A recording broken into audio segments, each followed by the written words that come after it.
Hi friends, welcome to Muddumari channel. ನಾನು ಸುಮಾರುಣ್. ವಿಷ್ಣು ಪುರಾಣದ 3ನೇ ಅಧ್ಯಾಯ, ದೂರ್ವಾಸರಿಂದ ಇಂದ್ರನಿಗೆ ಶಾಪ. ಓಂ ನಮೋ ಭಗವತೆ ವಾಸುದೇವಾಯ. ಓಂ ಶ್ರೀ ನಾರಾಯಣಾಯ ನಮಃ. ಒಮ್ಮೆ ದೂರ್ವಾಸ ಮುನಿಗಳು ಭೂಲೋಕದಲ್ಲಿ ಸಂಚರಿಸುತ್ತಿದ್ದರು. ದೂರ್ವಾಸರು ಶಂಕರನ ಅಂಶವೇ ಆಗಬೇಕು.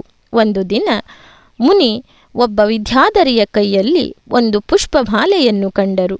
ಪುಷ್ಪಮಾಲೆ ಸೂಸುತ್ತಿದ್ದ ಸುಗಂಧ ಇಡೀ ವನವನ್ನೇ ವ್ಯಾಪಿಸಿತ್ತು. ಸಂತಾನಕ ಪುಷ್ಪಗಳಿಂದ ಆ ಮಾಲೆಯನ್ನು ಹೆಣೆಯಲಾಗಿತ್ತು. ಉನ್ಮತ್ತ ವ್ರತದಲ್ಲಿದ್ದ ಮುನಿಗಳು ಆ ಮಾಲೆಯನ್ನು ಬಯಸಿ ವಿದ್ಯಾಧರಿಯನ್ನು ಕೇಳಿ ಅದನ್ನು ಪಡೆದು ಶಿರದಲ್ಲಿ ಧರಿಸಿ ತಿರುಗಾಡತೊಡಗಿದರು. ಆ ಸಮಯದಲ್ಲಿ ದೇವೇಂದ್ರನು ದೇವಲೋಕದ ಆನೆಯಾದ ಐರಾವತದ ಮೇಲೆ ಕುಳಿತು ಪರಿವಾರದೊಡನೆ ಬರುತ್ತಿದ್ದದ್ದನ್ನು ದೂರ್ವಾಸರು ಕಂಡರು. ಪುಷ್ಪಗಳಲ್ಲಿನ ಪರಿಮಳಕ್ಕೆಂದು ದುಂಬಿಗಳು ಮುತ್ತಿಕೊಂಡಿದ್ದವು.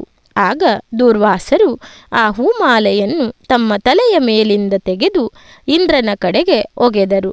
ಇಂದ್ರನು ಪರಿಮಳ ಭರಿತ ಮಾಲೆಯನ್ನು ಕೈಗೆತ್ತಿಕೊಂಡು ಐರಾವತದ ತಲೆಯ ಮೇಲಿಟ್ಟನು. ಆನೆಯು ಮಧೋನ್ಮತ್ತವಾಗಿ ಹೂವಿನ ಪರಿಮಳದಿಂದ ಹರ್ಷಗೊಂಡು ಅದನ್ನು ಸೊಂಡಿಲಿನಿಂದೆಳೆದುಕೊಂಡು ಮೂಸಿ ನೋಡಿ ಬಳಿಕ ನೆಲಕ್ಕೆಸೆಯಿತು. ಮೊದಲೇ ದೂರ್ವಾಸರು ಕೋಪಿಷ್ಠರು.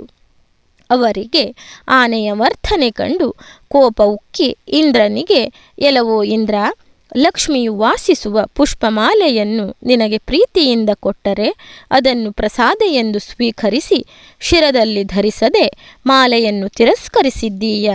ಅಹಂಕಾರಿಯಾಗಿ ನನಗೆ ಅವಮಾನ ಮಾಡಿರುವೆ. ನಿನ್ನ ಈ ದುರ್ವರ್ತನೆ ಖಂಡನೀಯವಾಗಿದೆ. ಆದ್ದರಿಂದ ನಿನ್ನ 3 ಲೋಕದ ಐಶ್ವರ್ಯವೂ ನಾಶವಾಗಲಿ ಎಂದು ಹೇಳುತ್ತಾರೆ. ಕೂಡಲೇ ದೇವೇಂದ್ರನು ಐರಾವತದಿಂದಿಳಿದು ದೂರ್ವಾಸರ ಕಾಲಿಗೆ ಬಿದ್ದು ತನ್ನದು ಮಹಾಪರಾಧವಾಯಿತು, ಕ್ಷಮಿಸಿರೆಂದು ಪ್ರಾರ್ಥಿಸಿದನು. ಆಗ ದೂರ್ವಾಸರು, ದೇವೇಂದ್ರ, ನನ್ನನ್ನಾರೋ ಒಬ್ಬ ಸಾಮಾನ್ಯನೆಂದು ಭಾವಿಸಬೇಡ. ನಾನು ನಿನ್ನನ್ನು ಕ್ಷಮಿಸುವುದಿಲ್ಲ. ಕ್ಷಮಿಸದಿರುವುದೇ ನನ್ನ ವೈಶಿಷ್ಟ್ಯ. ಇಷ್ಟಕ್ಕೂ ನೀನು ಗರ್ವಿಷ್ಠನಾಗಿ ನನ್ನನ್ನು ಅಪಮಾನಗೊಳಿಸಿರುವೆ. ನಿನ್ನ ಈ ಗರ್ವಕ್ಕೆ ಕಾರಣ ನಿನ್ನನ್ನು ಗೌತಮಾದಿ ಮುನಿಗಳು ಹೊಗಳಿ ಹಾಡಿರುವುದೇ ಆಗಿದೆ. ನಾನು ನಿನ್ನನ್ನು ಕ್ಷಮಿಸಲಾರೆ ಎಂದು ಹೇಳಿ ಅಲ್ಲಿಂದ ಹೊರಟು ಹೋದರು. ನಿರುಪಾಯನಾಗಿ ಇಂದ್ರನು ಅಮರಾವತಿಗೆ ಹಿಂತಿರುಗಿದನು. ಇಂದ್ರನು ಸೇರಿದಂತೆ 3 ಲೋಕಗಳು ಕಳಾಹೀನವಾಗಿ ಮರಗಿಡಗಳು ಫಲಪುಷ್ಪಗಳನ್ನು ಬಿಡದೆ ಒಣಗಿ ಹೋದವು. ಪ್ರಜೆಗಳು ಸತ್ವಹೀನರಾಗಿ ಅವರಲ್ಲಿ ಲೋಭ ಉಂಟಾಯಿತು. ತಪಸ್ವಿಗಳಿಗೆ ತಪಸ್ಸುಗಳಲ್ಲಿ ನಿರತರಾಗಿರಲಿಲ್ಲ.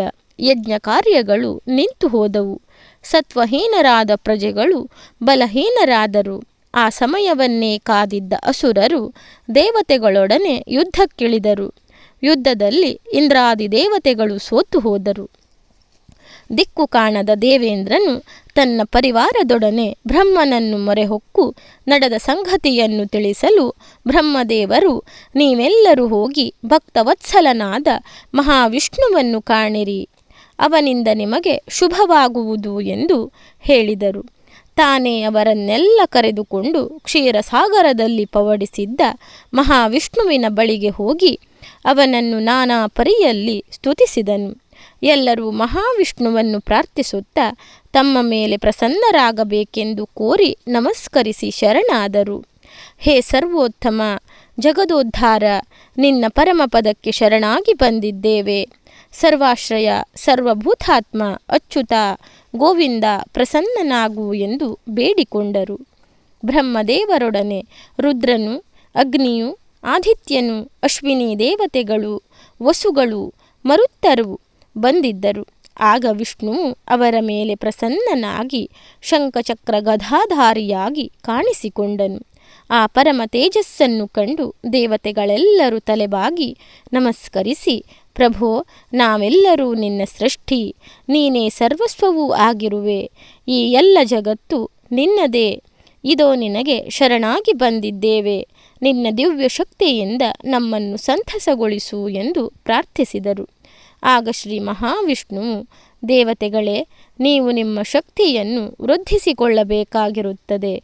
ಅದಕ್ಕಾಗಿ ನೀವು ದಾನವರೊಡನೆ ಸೇರಿಕೊಂಡು ಸಕಲ ಗಿಡಮೂಲಿಕೆಗಳನ್ನು ತಂದು ಅಮೃತ ಪಡೆಯುವುದಕ್ಕಾಗಿ ಕ್ಷೀರ ಸಮುದ್ರದಲ್ಲಿ ಅದನ್ನು ಹಾಕಿ, ಬಳಿಕ ಮಂದರ ಪರ್ವತವನ್ನು ಕಡಗೋಲಾಗಿಸಿ ವಾಸುಕಿಯನ್ನು ಕಡೆಯುವ ಹಗ್ಗವಾಗಿ ಬಳಸಿ ಸಮುದ್ರವನ್ನು ಕಡೆಯಿರಿ.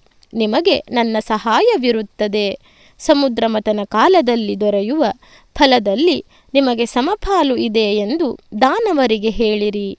ಯಾವ ಸಮುದ್ರ ಮಥನದಿಂದ ಅಮೃತ ಲಭಿಸುವುದೋ ಅದನ್ನು ಕುಡಿಯುವುದರಿಂದ ನೀವು ಮರಣರಹಿತರಾಗುವಿರಿ. ಆ ಅಮೃತವು ನಿಮ್ಮ ವೈರಿಗಳಾದ ದಾನವರಿಗೆ ಸಿಗದಂತೆ ನಾನು ನೋಡಿಕೊಳ್ಳುವೆನು ಎಂದು ಹೇಳಿದನು.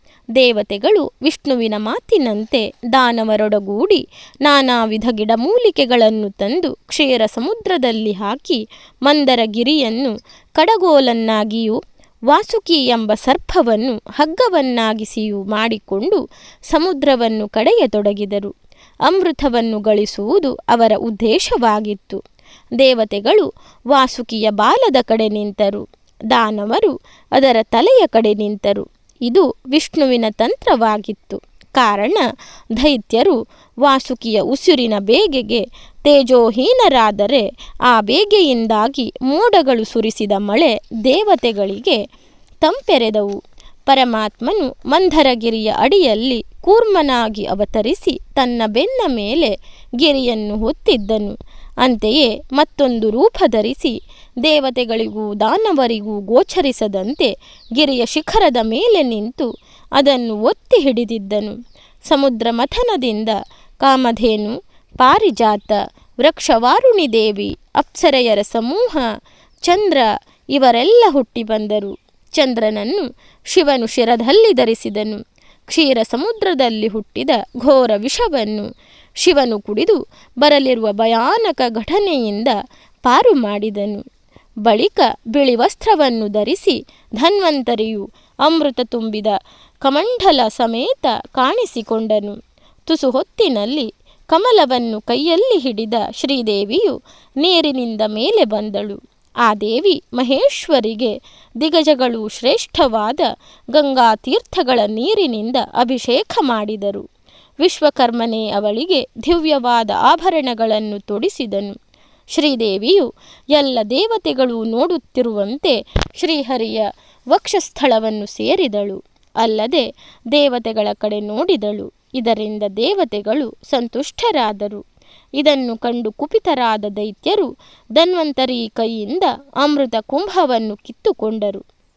ಆಗ ಮಹಾವಿಷ್ಣುವು ಮೋಹಿನಿ ಎಂಬ ಸ್ತ್ರೀ ರೂಪ ಧರಿಸಿ ತನ್ನ ಮಾಯೆಯಿಂದ ದೈತ್ಯರನ್ನು ಮರುಳು ಮಾಡಿ ಅವರಿಂದ ಅಮೃತ ಕುಂಭವನ್ನೆತ್ತಿಕೊಂಡು ದೇವತೆಗಳಿಗೆ ಕೊಟ್ಟು ಬಿಟ್ಟಳು. ಇಂದ್ರಾದಿ ದೇವತೆಗಳು ಅಮೃತವನ್ನು ಸೇವಿಸಿದರು. ದೈತ್ಯರು ಸಿಟ್ಟಾಗಿ ಆಯುಧಗಳನ್ನು ಝಳಪಳಿಸುತ್ತಾ ದೇವತೆಗಳ ಮೇಲೆ ನುಗ್ಗಿದರು. ಆದರೆ ದೇವತೆಗಳು ಅಮೃತವನ್ನು ಕುಡಿದಿದ್ದರಿಂದ ಅವರಿಗೆ ಆ ಹೊಡೆತಗಳು ಏನೂ ಪರಿಣಾಮ ಬೀರಲಿಲ್ಲ. ದೇವತೆಗಳ ಹೊಡೆತದಿಂದ ದಾನವರು ಪಾತಾಳಕ್ಕೆ ಓಡುವಂತೆ ಮಾಡಿತ್ತು. ದೇವೇಂದ್ರನು ಮರಳಿ ಸ್ವರ್ಗವನ್ನು ಸೇರಿ ಮತ್ತೆ ಸಿಂಹಾಸನದಲ್ಲಿ ಕುಳಿತು ಪದ್ಮನಾಭನ ಪ್ರಿಯೆಯಾದ ಪದ್ಮಮುಖಿ ಲಕ್ಷ್ಮಿಯನ್ನು ನಾನಾ ರೀತಿಯಲ್ಲಿ ಸ್ತುತಿಸಿ ವಂದಿಸಿದನು. ತಾಯೇ ಲಕ್ಷ್ಮಿ, ವಿಷ್ಣು ವಕ್ಷಸ್ಥಲವಾಸಿನಿ, ಮೋಕ್ಷ ಫಲವನ್ನು ನೀಡುವ ಆತ್ಮವಿದ್ಯೆ ನೀನು ಜಗತ್ತನ್ನೆಲ್ಲ ವ್ಯಾಪಿಸಿದ್ದೀಯ. ಭಾಗ್ಯನಿಧಿಯಾದ ನಿನ್ನ ಕೃಪೆಯಿಂದ ಜನರಿಗೆ ಹೆಂಡತಿ, ಮಕ್ಕಳು, ಮನೆ, ಬಂಧು ಬಳಗ, ಧನಧಾನಾದ್ಯಗಳು ದೊರೆಯುತ್ತವೆ. ನೀನು ಎಲ್ಲ ಲೋಕಗಳಿಗೂ ತಾಯಿ.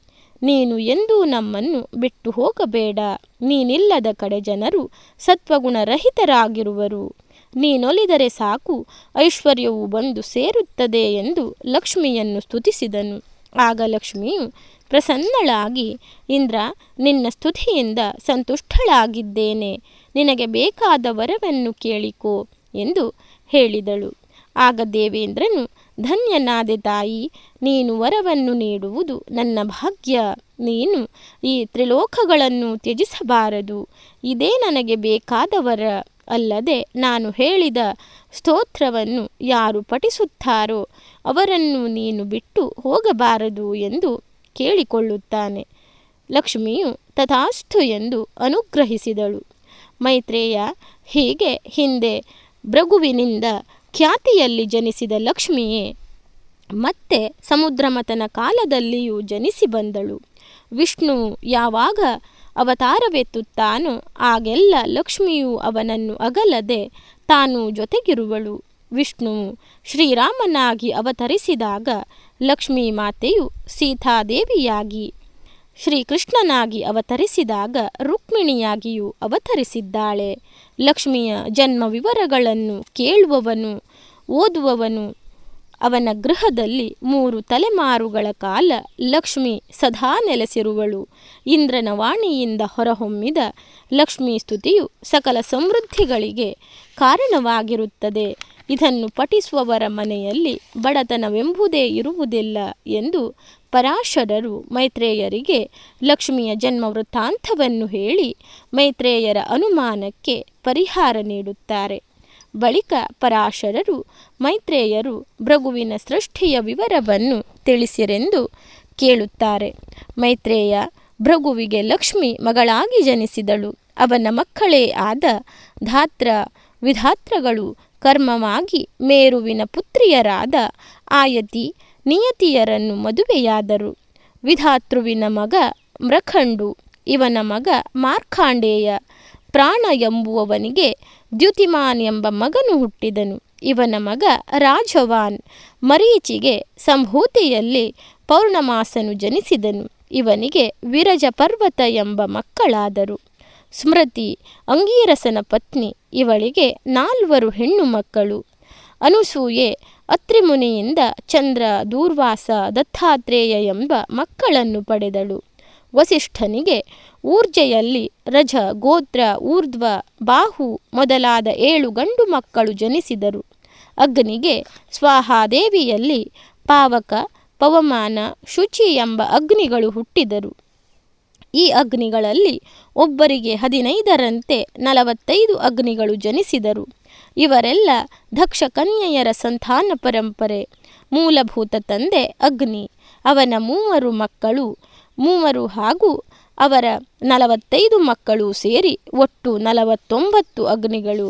ಈ ಸಂತಾನ ಪರಂಪರೆಯನ್ನು ಯಾರು ಸ್ಮರಿಸಿಕೊಳ್ಳುವರೋ ಅವರು ಸಂತತಿಹೀನರಾಗುವುದಿಲ್ಲ ಎಂದು ಪರಾಶರರು ಮೈತ್ರೇಯರಿಗೆ ಹೇಳುತ್ತಾರೆ ಎಂಬಲ್ಲಿಗೆ ದೂರ್ವಾಸರಿಂದ ಇಂದ್ರನಿಗೆ ಶಾಪ ಎನ್ನುವ ಅಧ್ಯಾಯ ಮುಕ್ತಾಯವಾಗುತ್ತದೆ.